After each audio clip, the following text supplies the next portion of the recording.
Hello and welcome to another episode of SAF Insights with me, renewable specialist Amo Palmer, and today joined by my colleague Matthew Cope, who covers SAF for us here at Argus in North America. Welcome, Matt. Thanks for having me on the show, Amo. Can't wait to talk about SAF with you today. So, in the US, the discussion is often centered around supply, and we ourselves pay close attention to everything that goes into the production side of things here, tracking plant capacities and sometimes violent shift in policy regarding tax credits, subsidies, and loans designed to increase production. This approach is in stark contrast to how lawmakers approach boosting uptake in Europe and Asia, where enforced demand mandates are the more favoured tool. And there are different regulations on what feedstock pathways are eligible. So today we'd like to showcase the other side of the coin and look at who's buying in the US and how, and what lessons can we learn from how SAF markets have developed in other places around the world. So the first question today for you, Matt, is start it simple. Who in the US is taking the SAF on offer and in what form? Great question. And kind of to start off, like you alluded to, this market is still far behind what we're seeing in Europe and Asia. I know it feels somewhat disconnected sometimes when we talk with our colleagues in London and Singapore about SAF markets, and in the US, it's still much smaller because we have only a handful of suppliers, and on any given day, only a handful of buyers. And a lot of that activity that we've seen start in the US over the last couple of years has been from those foreign airlines who have some experience with SAF. But as we get going, and the big part of what we're going to talk about today is kind of these US household names, airlines that a lot of us here in the United States fly on a regular basis. They're starting to dabble in SAF and kind of build their uplift the way that their European counterparts have done over the last few years. So just in general, spot liquidity varies greatly. Major movements in the price can make it very hard for those cost-conscious airlines. And most of these deals that we see that are the volumes getting passed around are kind of initial offtakes that a lot of these plants signed even before they came online. So what we see in a spot market are very small volumes based on what these airlines have already projected out of what we're going to get. But as a way to sort of to bridge the gap here, and a trend that we're starting to see are what's called SAF certificates. They're getting a lot more interest from a lot of different kinds of parties, and the process and kind of how they go about, moving SAF from a producer to a consumer it can be a little complicated. So essentially, a major investor, think like a big Fortune 500 company like a Microsoft, they want to put some capital to work with decarbonization, and they want to, put some of that funds up to a SAF producer, and in return, they get sort of a credit in a way that offsets some of their scope emissions, while an airline like a United or an American would get the wet gallon of SAF, the physical SAF that they would be able to put into their tank at the airport.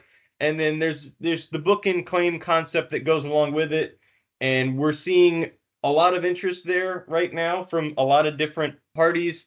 And one of these industry groups, the Sustainable Aviation Buyers Alliance, abbreviated SABA, you may have heard of them. They keep a registry of these kind of book and claim transactions. Right. So there seems to be kind of several stakeholders rallying together now to build the infrastructure and increase the SAF uplift here. Can you give a couple of other examples of like the initiatives taking place? Yeah, of course. And I'll focus kind of more on the airline side itself here. This is coming into focus, and it's been a really coordinated effort from several different sides here. So you have industry groups like Airlines for America, who's very involved in Washington, D.C. at, keeping this space up to date and working with a lot of different parties at the same time. I know it can feel, really complicated with, getting all of these different competitors on the same page with this. We've seen a lot of this over the last few years. But just to highlight an example there about kind of an infrastructure project, Delta's Minnesota SAF Hub has been in the news the last few months, and I guess over the last year or so. And they're working together with some of these industry partners up in the mid-continent to be able to basically control the infrastructure themselves. Of course, with some support there, but they've gotten really into sort of looking at the whole supply chain themselves, because this comes after they purchased a refinery near Philadelphia, Trainer, Pennsylvania. They formed Monroe Energy about a decade ago. And that was really to more kind of help on their conventional jet fuel buying side, but they're starting to either explore the options or look at the possibilities of producing potentially renewable diesel and SAF there. So that's just one example of these airlines. They have a lot of complicated operations and they're looking at different ways to be able to manage that cost and manage that risk. So, tying it back, the Minnesota SAF Hub, they're hoping to be able to blend kind of their own at a specific location of uplift, as well as, on the refining side. If they can control every bit of the supply chain, that can help boost their margins as much as they can. Right, okay. And yeah, a lot of these initiatives kind of came on the heels of the SAF Grand Challenge, which was kind of enacted several years ago and set some ambitious targets for the industry. Have you seen airlines kind of follow through on these and chart their own course towards decarbonisation? Right. And this is several airlines kind of not really acting in lockstep, but going about this in a very similar way. Because let's take American Airlines, for example. They were very vocal. You can go on their website and see that they're committed to a 10% SAF blend by 2030, which that's very aggressive. And in the same breath, you have Southwest, very similar in terms of their major operations. They have hubs all around the country and they've put together kind of this campaign of nonstop to net zero, which it has that same 10% by 2030 target, which you can already add up. Those are two of the biggest airlines in the country, and that's going to be a lot of SAF if we're going to be able to meet both of those targets. But Southwest is also, capitalizing on other objectives like reducing plastic waste on their flights within their consumer base.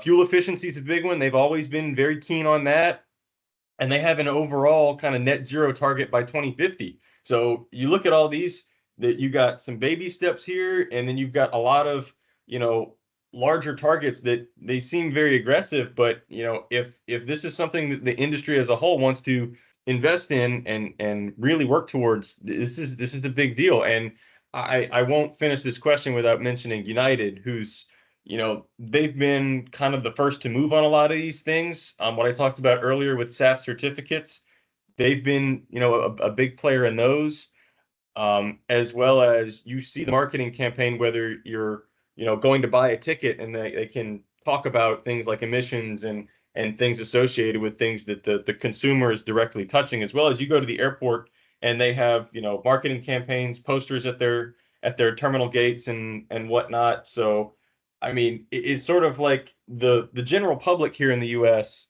is gradually coming to understand what SAF is, and sort of the airlines are doing some of that marketing as well as some of the education side of it. I think every couple months, like you hear one of your friends go, "Hey, I'm hearing about this sustainable aviation fuel thing. This airline that I flew a couple weeks ago was talking about it, or I heard a news article about it." And it seems like we're taking those steps towards people understanding what it is, but it's still, far behind things like road fuels that you can go to the pump and you have that sticker right there above the nozzle that says, "Hey, this is going to have 10% ethanol or 5% biodiesel," whatever the number is, depending on where you are. So aviation, like I said, there's a lot of complex moving parts, and we're making the steps towards people understanding what SAF is, but we still have a long way to go. And I mean, we mentioned at the top of the show as well that tax credits, kind of on a federal and state level, has been probably the most prominent policy tool in the US. Although most of these have been directed towards the supplier. Is there any examples of where kind of buyers can get a look in to take advantage of these? Right. So when we talk about credits, I know that can mean a lot of different things, and to start with some more established credits that affect other industries as well. You have things like RINs and LCFS, which if you produce SAF, you can potentially generate a credit if you meet certain pathway requirements. But in terms of state level, passed by a legislature and signed by a governor that reward the buyer itself, we have a great example now that's up and running, and that is the Illinois state tax credit that gives $1.50 a gallon for SAF purchased and burned within the state. So think about major hubs like Chicago that played a part in making this happen, as well as those airlines that I talked about a minute ago. Folks like United and Southwest, who have major uplifts at O'Hare and Midway, they have offtakes there, and this credit is going to run by 2032. So think about, this is a huge boost, and this, from a price assessment perspective, as soon as this credit came into play, we started seeing more SAF move into the Chicago area. And outside of the West Coast, which was sort of the pioneering region for SAF in the US, Chicago was able to kind of become that next big hub after this tax credit was put into play. And I've had airlines tell me that the work that's been done by public and private sector to make this happen, the airlines are definitely saying, we want to kind of move into Chicago, build our operations there, and capitalize on this, because the incentive, like the carrot instead of the stick, has worked in a lot of ways when it comes to this. Okay, so given all that, then overall, would you say these objectives have been successful? Or, I mean, if not, then what's holding the industry back? Yeah, and I know this can sound like a lot of bullishness and in a way a lot of optimism from the airlines. And they're very keen on, they want to make this happen and they want to see kind of the growth of this new technology. But there's a lot of roadblocks here, and probably the number one is still the cost.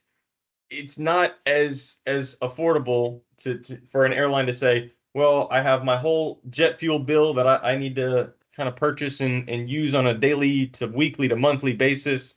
And if I want to replace 10% of that with a fuel that's objectively twice as much to buy on the open market, that's it's a huge burden on them. And I'm not to say that that's a discouragement. They understand these things and they're working towards making things more affordable.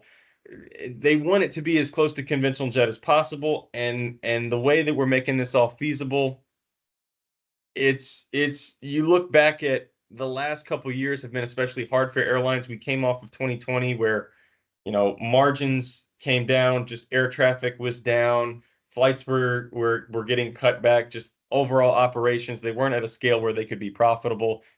And this industry is very unforgiving. These airlines are under a whole lot of stress, not just from their fuel operations, but a lot of other things. And so decarbonization, we talk about movements within public and private sector.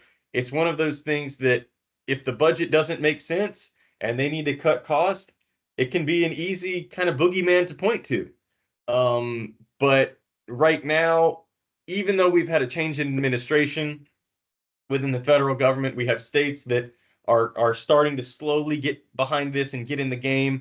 We have a long way to go. And SAF, what I can say is there's a whole lot of work being done on that production side that you talked about, new technologies being developed, as well as, the airlines are still there. They want to come to the table and make this as feasible as possible. And it is a coordinated effort, and we have a lot of different partners within the aviation, as well as several other industries. They're working to make this happen. But before I close up here, I do want to tie this together and kind of say, if you want to read some more about this, obviously we have coverage of a lot of this in the US market that's been growing over the past year, as well as we have a lot of great data and downloads that, whether you want to look at kind of SAF offtakes, or whether you want to look back at that production side and see kind of where the capacity is going to develop and come online within the next few months and years, we're able to provide that, as well as if you kind of switch gears from editorial over to consulting, they have some forecast estimates that are going to be able to show you kind of what's going on with demand here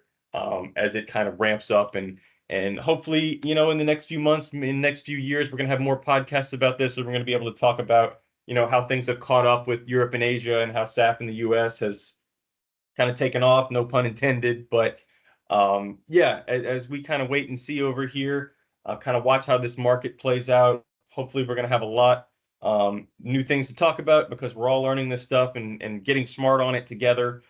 So last but not least, I want to say thanks to Ammo for having me on today. It's always great to talk about this stuff and add some context for people out there that, maybe are just hearing about SAF for the first time and they want to learn more kind of alongside us as we tackle this together. So thank you guys, and have a great rest of your day. Yeah, and yeah, thanks for the plug. A lot of work still to do indeed. Cheers, Matt, for joining us today. And to our listeners, we will, of course, keep tracking the industry's progress, and you can follow that at Argus Media's SAF Hub. And yeah, make sure to keep an eye out for the next episode of the SAF Insights podcast for more market updates. Cheers. Thank you.